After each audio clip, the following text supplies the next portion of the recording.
जी अस्सलाम वालेकुम स्टूडेंट्स। आज का टॉपिक है पर्सनल प्रोनाउन।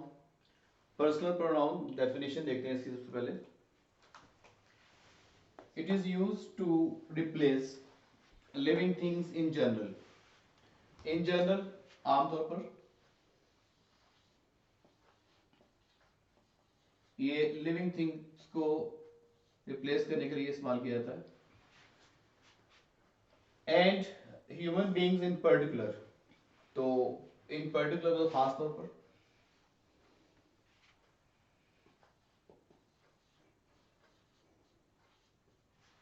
खास तौर पर ये इंसानों को रिप्लेस करने के लिए, क्योंकि हमने ये देखा है कि प्रोनाउन जो होता है वो नाउन को रिप्लेस करता है। तो क्योंकि ये नाउन को रिप्लेस करता है, आप कौन से वाले नाउन को रिप्लेस करेगा? पर्सनल प्रोनाउन कौन से वाले नाउन को रिप्लेस करेगा? जो पर्सन्स वाले हैं, ह्यूमंस वाले हैं। ठीक है, तो ह्यूमन बींग्स को इन पर्टिकुलर और लिविंग थिंग्स को इन जनरल ये रिप्लेस करने के लिए यूज होता है। अब हम देखते हैं कि पर्सनल प्रोनाउन जो है ये, इसकी डिटेल क्या है। तो ये फर्स्ट पर्सन, सेकंड पर्सन और थर्ड पर्सन, तीन तरह की इसकी सब काइंड्स हैं। First person, second person and third person. ये सारा एक टेबल सा बना हुआ है। टेबल की थोड़ी सी एक्सप्लेनेशन बताता हूँ मैं। हम सेंटेंस में सब्जेक्टिव, ऑब्जेक्टिव और पोजेसिव प्लेसेस होती हैं, उनको देखते हैं। इन जनरली सेंटेंस जो होता है वो सब्जेक्ट, वर्ब और ऑब्जेक्ट इस सीक्वेंस में होता है। This is subjective place.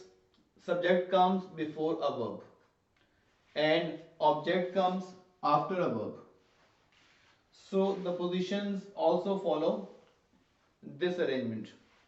Subjective place है तो इसका मतलब है कि ये वाले प्रोनाउन सब्जेक्ट से सब्जेक्टिव प्लेस पे आएंगे, यानी वर्ब से पहले आएंगे। ऑब्जेक्टिव प्लेस है, इसका मतलब है कि ये वाले जो प्रोनाउन है ये ऑब्जेक्टिव प्लेस पे आएंगे, यानी कि वर्ब के बाद आएंगे। पोजेसिव प्लेस है, वैसे जनरली पोजेसिव जो है ये सेंटेंस के एंड पे इस्तेमाल होता है, लेकिन यूजेज पे डिपेंड करता है। समटाइम्स एज अ सब्जेक्ट भी और समटाइम्स एज अ ऑब्जेक्ट भी ये काम करता है। बेसिकली पोजेसिव जो है वो मलकियत शो करता है।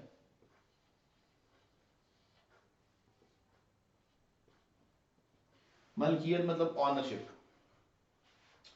ओके, यूजुअली फर्स्ट पर्सन, हम सबसे पहले, इंसान की नेचर है अपने आप को वैल्यू देता है, तो फर्स्ट पर्सन से मुराद ये है आई। याद रखने का मैं हल्का सा फॉर्मूला बता रहा हूँ कि फर्स्ट पर्सन, इंसान सबसे पहले खुद को वैल्यू देता है तो आई और वही फर्स्ट पर्सन हो गए। फिर सेकंड वैल्यू इंसान सामने वाले को देता है तो सेकंड पर्सन हो गया यू।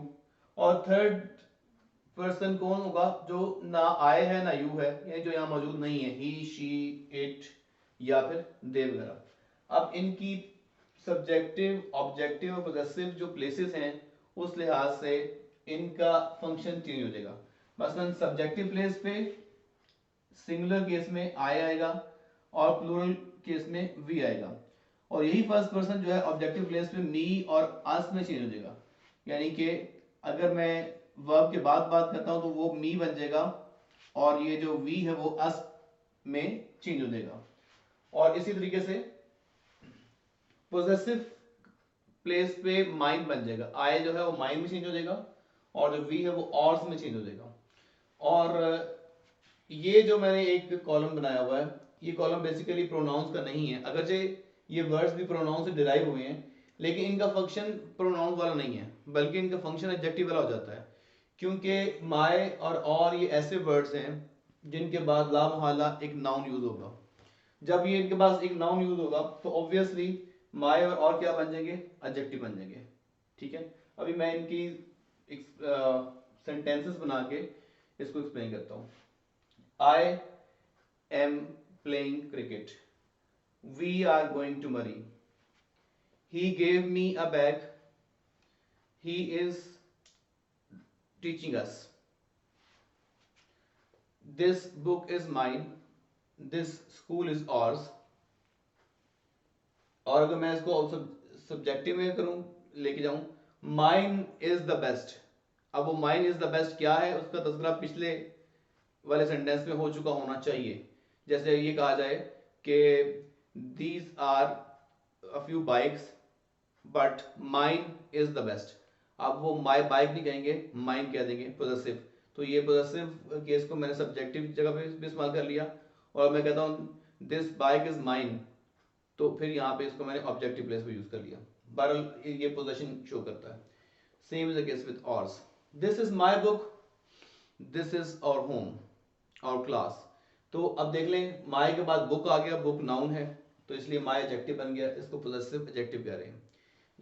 और जो है ये पोजेसिव एडजेक्टिव में इसी तरह से फंक्शन परफॉर्म करेगा, और क्लास, और होम, और हॉबी। अब देखते हैं सेकंड पर्सन को, मैं इसको सेंटेंसेस में यूज करता हूँ। इस वाले यू में और इस वाले यू में फर्क होना चाहिए, क्योंकि ये सब्जेक्टिव प्लेस पे है और ये वाला यू ऑब्जेक्टिव प्लेस पे है। यानी इसको मैं वर्ब से पहले सेंटेंस में यूज करूंगा, और इसको सेंटेंस में जब मैं यूज करूंगा तो वो वर्ब के बाद आना चाहिए। और ये पोजेशन शो करने वाला है वर्ड, तो इसलिए इसको पोजेसिव केस में हम ले जाएंगे। और जो योर है, इसके बाद ऑब्वियसली कोई ना कोई नाउन इस्तेमाल होगा। तो you are my friend, I trust you. तो अब ट्रस्ट वर्ब हो गया, तो इसके बाद यू आया, तो इसलिए ये ऑब्जेक्टिव प्लेस में आ गया। This class is yours, this home is yours, this book is yours, this is your book, your book। इसी तरीके से थर्ड पर्सन है, he, she और it, जो सामने वाले नहीं है, जो गायब हैं, उनके बारे में जो प्रोनाउन यूज होता है वो थर्ड पर्सन है। मसलन he is my brother, she is my sister, it is my, अब ये पेट भी हो सकता है, बेबी भी हो सकता है, जितने भी न्यूट्रल जेंडर्स हैं उसके लिए इट यूज किया जाता है, और समटाइम्स लिविंग थिंग के लिए, नॉन लिविंग थिंग के लिए भी इट यूज किया जाता है।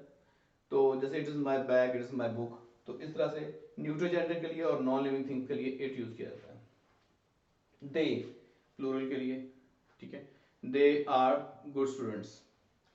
हिम, अब ये ही जो है वो हिम में चेंज हो जाएगा जब ये ऑब्जेक्टिव प्लेस पे जाएगा।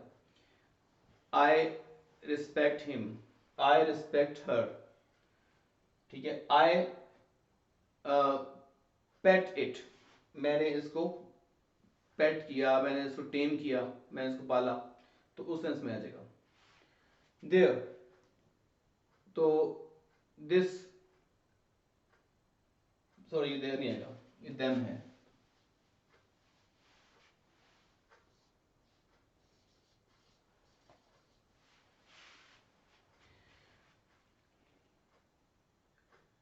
I gave them an idea।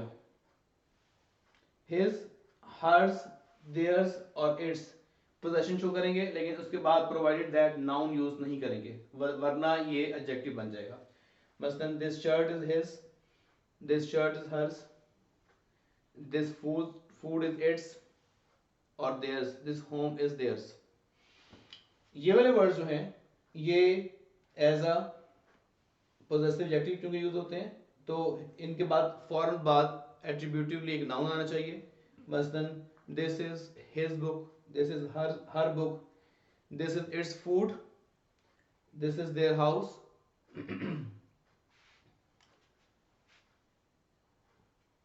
देर आ गई, और इस तरह से इनके बाद नाउन यूज होता है। इन तमाम सेंटेंसेस में इनके बाद नाउन यूज हुआ हुआ है।